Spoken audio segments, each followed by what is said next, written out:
Hello friends, आप सबका आपके अपने चैनल गोविंद लेक्चर्स में एक बार फिर से स्वागत है। तो कैसे हो आप सब? उम्मीद करता हूं आप सब अच्छे होंगे और आप सबकी पढ़ाई भी अच्छी चल रही होगी।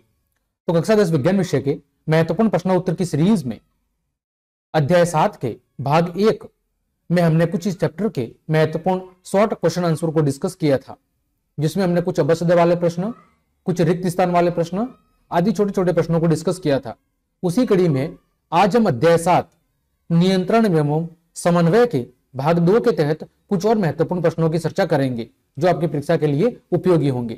इसका पार्ट 1 पहले से चैनल पर अपलोड है, आप वहां जाकर उसकी क्लास देख सकते हैं या फिर उसकी लिंक मैं वीडियो के डिस्क्रिप्शन में दे दूंगा, वहां जाकर आप बाकी सभी चैप्टर्स की क्लासेस भी देख सकते हैं। तो चलिए क्लास शुरू करते हैं।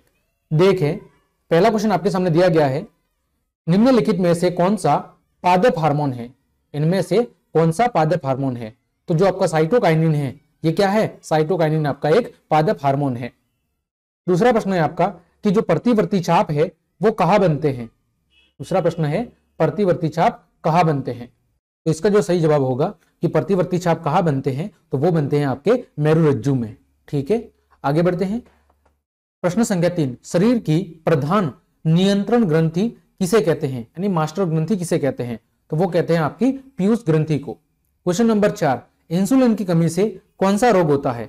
तो इंसुलिन की कमी से होने वाला जो रोग है वो है आपका मधुमेह रोग। ठीक है, और गेंगा रोग किसकी कमी से होता है? आयोडीन की कमी से। बेरी किसकी वजह से होता है? विटामिन बी की कमी से। और एड्स किसकी वजह से होता है? विषाणु HIV की वजह से।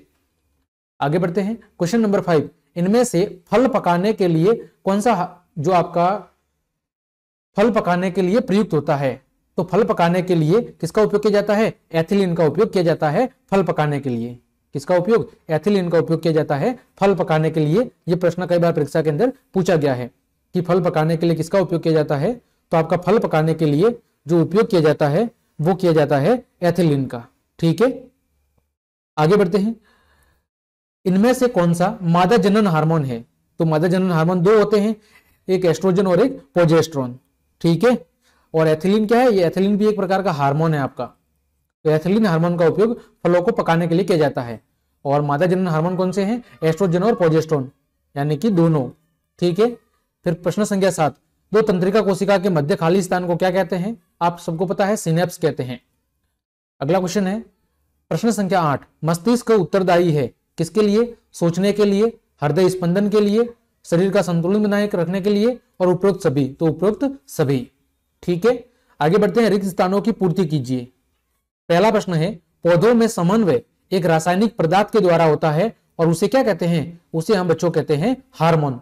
पौधों के अंदर जितना भी समन्वय का कार्य होता है, कंट्रोलिंग का कार्य, वो रासायनिक पदार्थ के जरिए होता है, जिन्हें हम हार्मोन कहते हैं। वह हार्मोन जो शरीर को आपातकाल के लिए तैयार करता है उसे क्या कहते हैं? उसे दोस्तों कहते हैं एड्रीनलिन हार्मोन। क्या कहते हैं? एड्रीनलिन हार्मोन, जिसे हम आपातकालीन हार्मोन भी कहते हैं। तो उस आपातकालीन हार्मोन का नाम क्या है? एड्रीनलिन हार्मोन है। ठीक है, आगे बढ़ते हैं। अति लघु उत्तरात्मक प्रश्न, शरीर में समन्वय किसके द्वारा होता है? शरीर के विभिन्न अंगों के बीच में जो समन्वय है, बैलेंस है, वो किसके द्वारा होता है? तो वो होता है आपका तंत्रिका तंत्र और अंतःस्रावी तंत्र के द्वारा। किसके द्वारा होता है? तंत्रिका तंत्र और अंतःस्रावी तंत्र के द्वारा। आगे परिधीय तंत्रिका तंत्र में होता है, यानी परिधीय तंत्रिका तंत्र किन से मिलकर बना होता है? तो जो आपका परिधीय तंत्रिका तंत्र होता है वो कपाल, यानी कपाल तंत्रिका और मेरु तंत्रिकाओं से मिलकर बना होता है। कपालीय तंत्रिका और मेरु तंत्रिकाओं से मिलकर बना होता है परिधीय तंत्रिका तंत्र। वही बात करें केंद्रीय तंत्रिका तंत्र की, तो वो आपके मस्तिष्क और मेरुरज्जु से मिलकर बना होता है। क्वेश्चन नंबर 3, चुई मुई की पत्ती की गति होती है, कैसी होती है? कंपानुकुंचन। कैसी होती है? कंपानुकुंचन। ये प्रश्न पूछ सकते हैं कि चुई मुई की जो पादप है उसकी गति कैसी होती है? तो कंपानुकुंचन। प्रश्न संख्या 4, कपाल से निकलने वाली मस्तिष्क से निकलने वाली तंत्रिका क्या कहलाती है? तो मस्तिष्क से निकलने वाली जो तंत्रिका होती है उन्हें कहते हैं कपाल तंत्रिकाएं। क्या कहते हैं? कपाल तंत्रिकाएं। क्वेश्चन नंबर 5, शरीर की सबसे बड़ी अंतःस्रावी ग्रंथि का नाम क्या है? तो शरीर की जो सबसे बड़ी अंतःस्रावी ग्रंथि है उसका नाम है थायराइड ग्रंथि। प्रश्न संख्या 6, मानव मस्तिष्क का प्रमुख सोचने वाला भाग कौन सा है? तो वो है आपका अग्र मस्तिष्क। क्वेश्चन नंबर 7, मानव मस्तिष्क का कौन सा भाग बुद्धि और याददाश्त के लिए जिम्मेदार है? मानव मस्तिष्क का कौन सा भाग बुद्धि और याददाश्त के लिए जिम्मेदार है, तो वो है आपका प्रमस्तिष्क। क्वेश्चन नंबर 8, दो तंत्रिका कोशिकाओं के मध्य खाली स्थान को क्या कहते हैं? सिनेप्स कहते हैं।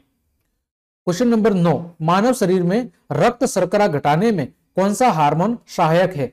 तो रक्त के अंदर जो शर्करा का लेवल होता है, ग्लूकोज का लेवल, उसको घटाने के लिए जो प्रमुख हार्मोन जिम्मेदार है वो है आपका इंसुलिन।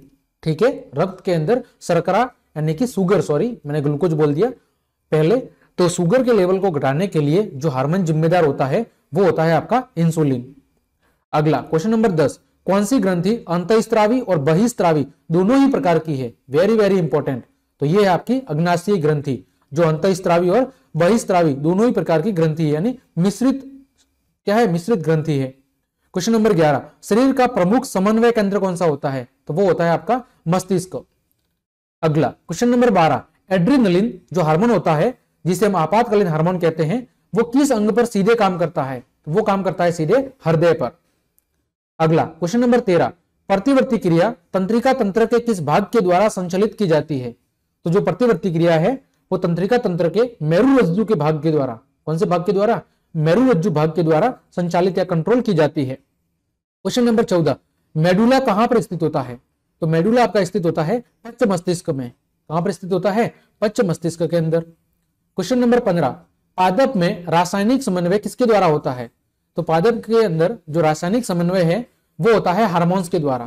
किस प्रकार होता है? हार्मोन्स के द्वारा होता है। क्वेश्चन नंबर 16, श्वसन क्रिया का नियंत्रण मस्तिष्क के किस भाग के द्वारा होता है? श्वसन क्रिया का नियंत्रण मस्तिष्क के किस भाग के द्वारा होता है? तो वो भाग होता है पोन्स। कौन सा भाग होता है? पोन्स। अगला क्वेश्चन नंबर 17, किस हार्मोन के कारण तना प्रकाश की ओर मुड़ता है? किस हार्मोन के कारण तना प्रकाश की ओर मुड़ता है? तो वो हार्मोन है आपका ऑक्सिन। ऑक्सीजन नहीं है, ऑक्सिन। कौन सा हार्मोन है? ऑक्सिन। क्वेश्चन नंबर 18, पराग नलिका का बीजांड की ओर वृद्धि करना किस प्रकार का अनुवर्तन है? पराग नलिका का बीजांड की ओर वृद्धि करना किस प्रकार का अनुवर्तन है? तो ये है आपका रसायनानुवर्तन। कैसा है? रसायनानुवर्तन। क्वेश्चन नंबर 19, पौधे के किस भाग में ऑक्सीजन का संश्लेषण होता है? तो पौधे का जो जड़ और जो तने के शीर्ष भाग होते हैं, ठीक है, उसके अंदर होता है ऑक्सीजन का संश्लेषण, पौधों के जड़ और तने के शीर्ष वाले भागों में। क्वेश्चन नंबर 20, जंतुओं में सूचनाएं संचारित करने वाले रसायन का नाम क्या होता है? तो जंतुओं के अंदर सूचनाएं संचारित करने वाले जो रसायन होते हैं उन्हें कहते हैं हम हार्मोन्स। क्या कहते हैं? हार्मोन्स कहते हैं। तो ये थे आपके अति लघु उत्तरात्मक प्रश्न। आगे बढ़ते हैं कुछ लघु उत्तरात्मक प्रश्न। क्वेश्चन नंबर 1, हमारे शरीर में ग्राही का क्या कार्य है? ऐसी स्थिति पर विचार कीजिए जहां ग्राही उचित प्रकार से कार्य नहीं कर रहे हो और उस समय क्या समस्या उत्पन्न हो सकती है। तो ग्राही होते क्या हैं? जो ग्राही है वो संवेदनशील अंगों में होते हैं। जो ग्राही होती है वो कहां पर होते हैं? संवेदनशील अंगों में होते हैं। और ये पर्यावरण से सूचनाएं ग्रहण करके इनके द्वारा व्यक्ति पर्यावरण से स्वयं क्या करता है? संतुलित करता है। यानी ये क्या करते हैं? पर्यावरण से सूचनाओं को ग्रहण करते हैं और इनकी मदद से जो व्यक्ति है वो पर्यावरण के साथ संतुलन स्थापित करता है। यदि ये उचित तरीके से कार्य न करे तो मस्तिष्क सूचनाएं ग्रहण नहीं कर पाएगा और या फिर क्या करेगा? देरी से ग्रहण करेगा और व्यक्ति ऐसी स्थिति में क्या हो जाएगा? असुरक्षित हो जाएगा और व्यक्ति का जो जीवन जीना है वो मुश्किल हो जाएगा। कैसे? जैसे अचानक से आपके हाथ के अंदर क्या हुआ कि जैसे बिजली का करंट लगा तो तुरंत ही आपके मस्तिष्क के अंदर संदेश जाएगा और आप अपना हाथ दूर हटा लोगे। लेकिन ये संदेश अगर टाइम पे नहीं जाता तो आप बिजली के करंट से क्या हो जाओगे? बिजली के करंट की वजह से आप चिपक जाओगे वहां पे और आपकी मृत्यु हो जाएगी। तो जो ग्राही है वो क्या करते हैं? वो पर्यावरण से सूचनाओं को प्राप्त करते हैं और वो हमारे मस्तिष्क और मेरुरज्जु तक पहुंचाते हैं और उसके अनुसार हमारे मस्तिष्क और मेरुरज्जु क्या करते हैं? प्रतिक्रिया करते हैं और उस अनुसार हमारे अंग कार्य करते हैं। और तो यदि ये ग्राही अंग अगर सही तरीके से काम नहीं करेंगे तो जो पर्यावरण से मिलने वाली जो सूचनाएं हैं वो सही समय पर हमें प्राप्त नहीं होगी और वो सूचनाएं अगर सही समय पर मस्तिष्क और मेरुरज्जु तक नहीं पहुंच पाएगी तो ऐसी स्थिति में वो उचित समय पर प्रतिक्रिया भी नहीं दे पाएंगे और अगर वो उचित समय पर प्रतिक्रिया नहीं दे पाएंगे तो व्यक्ति कैसा हो जाएगा? असहज हो जाएगा, असुरक्षित हो जाएगा और उसके लिए पर्यावरण के साथ संतुलन स्थापित करना मुश्किल हो जाएगा। ठीक है, आगे बढ़ते हैं। क्वेश्चन नंबर 2, एक तंत्रिका कोशिका न्यूरॉन की संरचना बनाए और उसके कार्यों का वर्णन करें। तो तंत्रिका तंत्र की जो सबसे छोटी क्रियात्मक और संरचनात्मक इकाई होती है वो होती है आपकी तंत्रिका कोशिका यानी कि न्यूरॉन।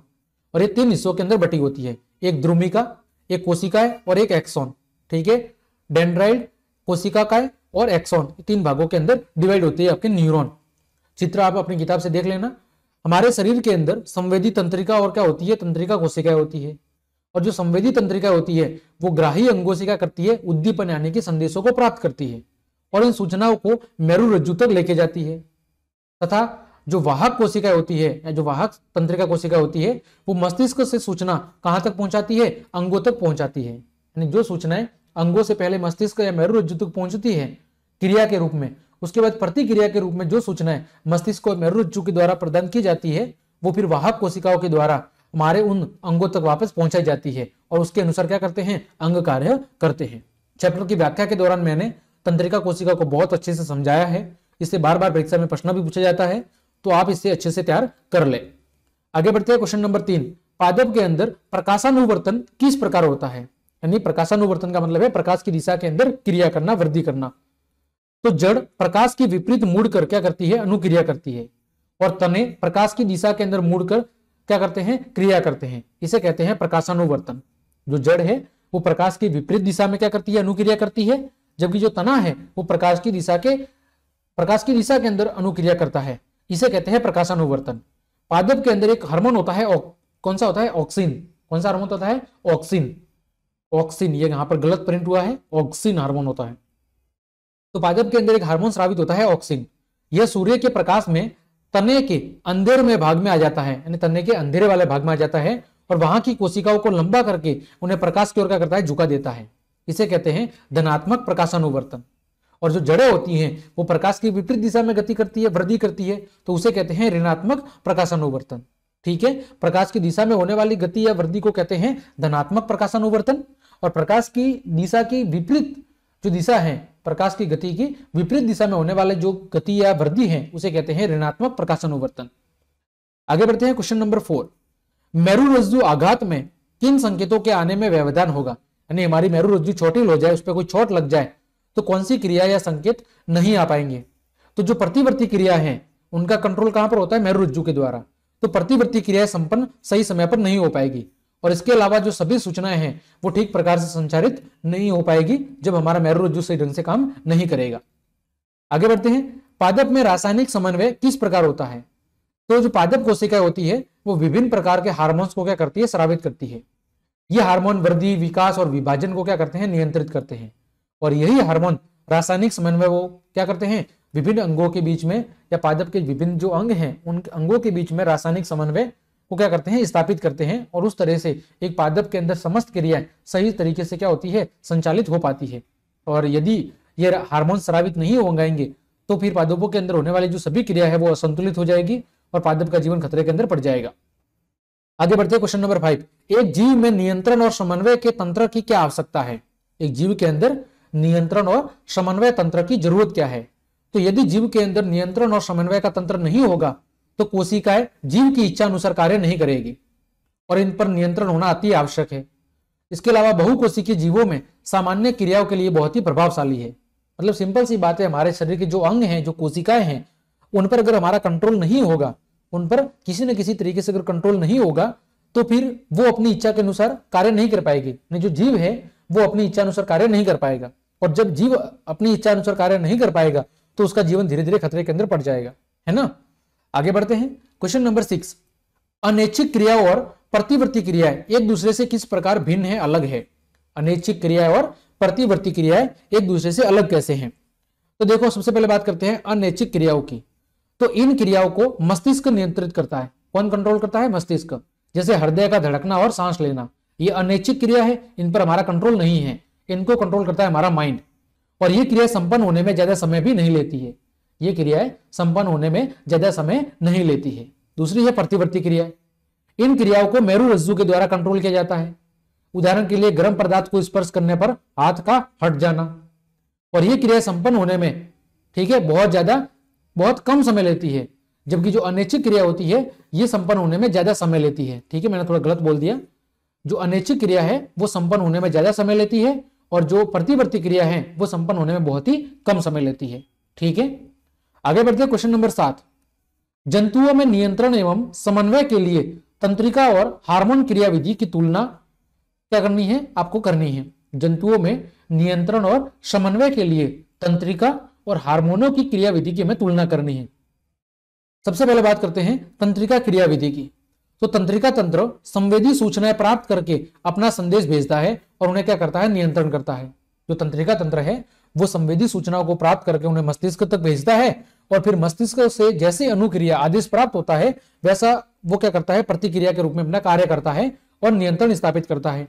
शरीर में तंत्रिका तंत्र का अपना एक जाल बना होता है और इसकी अपनी एक संरचनात्मक इकाई होती है जिसे हम क्या कहते हैं, तंत्रिका कोशिका या न्यूरॉन कहते हैं। वही बात करें प्रतिवर्ती क्रियाओं की, तो शरीर के अंगों में महत्वपूर्ण ग्रंथि क्या करती है, हार्मोन का स्राव करती है और ये हार्मोन कई सारे कार्य को कंट्रोल करते हैं, जैसे वृद्धि, विकास, जनन आदि चीजों को कंट्रोल करते हैं। और हार्मोन स्वयं ही शरीर के अंदर क्या होते हैं, स्रावित होते हैं। ठीक है, तो ये दोनों के अंदर अंतर है। अगला क्वेश्चन है, चुई मुई पादप में गति और हमारी टांग में होने वाली गति के तरीकों में अंतर क्या है। एक तो चुई मुई के पादप में होने वाली गति और एक हमारे पैरों के अंदर होने वाली जो गति है उसमें अंतर क्या है। तो सबसे पहले बात करते हैं चुई मुई पादप में गति। तो इस पौधे में गति का आधार क्या है, स्पर्श है। जब भी किसी को कोई सजीव टच करता है तो उसकी वजह से इसमें क्या होती है, गति होती है। यानी इसकी गति का आधार क्या है, स्पर्श करना है, टच करना है। यह गति पत्तियों के झुकने और खिलने पर आधारित है। इस स्पर्श करने से होता क्या है, या तो पत्तियां झुक जाती है या खिल जाती है। और यहां पर पत्तियों के आकार में भी क्या होता है, परिवर्तन होता है। ठीक है, वही बात करें हमारी टांग में होने वाली गति, तो इसमें गति का आधार क्या है, मानव तंत्रिका तंत्र है। यानी जब कुछ भी घटना होती है तो हमारे वो सूचना माइंड में जाती है, माइंड वो आदेश हमारे अंगों तक पहुंचाता है और फिर अंग उस तरह से कार्य करते हैं। यहां पर गति पेशियों के सिकुड़ने और फैलने पर आधारित है। ये गति कैसे होती है, पेशियों के सिकुड़ने और फैलने से। और यहां पैर और उसकी पेशियों के आकार में कुछ भी परिवर्तन नहीं होता है। ठीक है, केवल उसमें फैलने और सिकुड़ने का कार्य होता है, उसके आकार में कोई चेंजेस नहीं होता है। तो ये दोनों के अंदर अंतर है। आगे बढ़ते हैं, तंत्रिका कोशिका का नामांकित चित्र, वेरी वेरी इंपॉर्टेंट। तो ये तंत्रिका कोशिका दी गई है, ये तंत्रिका कोशिका का है, ये द्रुमिका है। ठीक है, ये बीच के अंदर आपका केंद्रक है, ये तंत्रिकाक्ष है और ये तंत्रिका का अंतिम सिरा है। ऐसा आपको चित्र बना लेना है। तो इस प्रकार हमने आपके चैप्टर 7 के जो कुछ महत्वपूर्ण और प्रश्न बन रहे थे उनकी चर्चा बहुत अच्छे से कर ली है। उम्मीद करता हूं ये सारे प्रश्न आपकी परीक्षा के लिए उपयोगी साबित होंगे। तो क्लास देखने के लिए आप सभी को धन्यवाद। यदि आपको मेरी क्लास और मेहनत पसंद आई है तो फिर लाइक, कमेंट, शेयर और सब्सक्राइब जरूर करें। आज के लिए इतना ही। जय हिंद, जय भारत।